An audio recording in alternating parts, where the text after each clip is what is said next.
Halo, Assalamualaikum warahmatullahi wabarakatuh. Ketemu dengan saya, Hendras Budi Paningkat. Teman-teman semuanya, sekedar mengingatkan, tahukah Anda tentang sumber-sumber hukum tanah nasional? Nah, di sini saya akan coba mengingatkan kembali ya. Nah, ini dikutip dari buku Hukum Agraria Indonesia karya Profesor Budi Harsono, Sejarah Pembentukan UUPA, Isi dan Pelaksanaannya. Nah, teman-teman semuanya, sebagaimana kita ketahui bahwa hukum tanah nasional itu didasari ya, salah satu dasarnya adalah hukum adat. Nah, di sini sumber-sumber hukum tanah nasional itu seperti apa sih? Nah, Sobat ATR BPN ya, sumber-sumber hukum formal hukum tanah nasional yaitu berupa norma-norma hukum yang berbentuk tertulis dan tidak tertulis. Nah, dalam tata jenjang susunan atau hierarkinya dapat disebutkan sebagai berikut. Yang pertama yang berasal dari sumber hukum tertulis. Nah, di sini dijelaskan berasal dari Undang-Undang Dasar tahun 1945. Yang kedua, berasal dari Undang-Undang Pokok Agraria atau Undang-Undang Nomor 5 tahun 1960 tentang Peraturan Dasar Pokok-Pokok Agraria.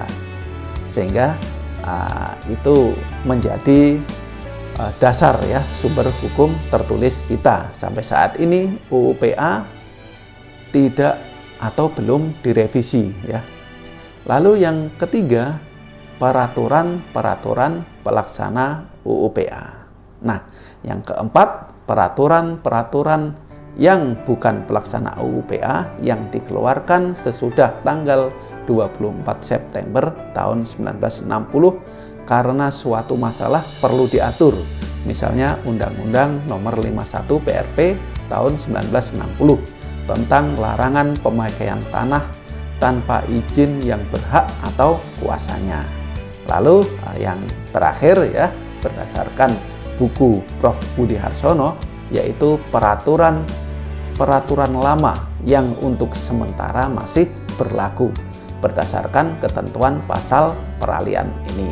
Nah, ini merupakan bagian hukum tanah positif, bukan bagian hukum tanah nasional, di mana sistem pendaftaran tanah kita itu adalah sistem negatif bertendensi positif.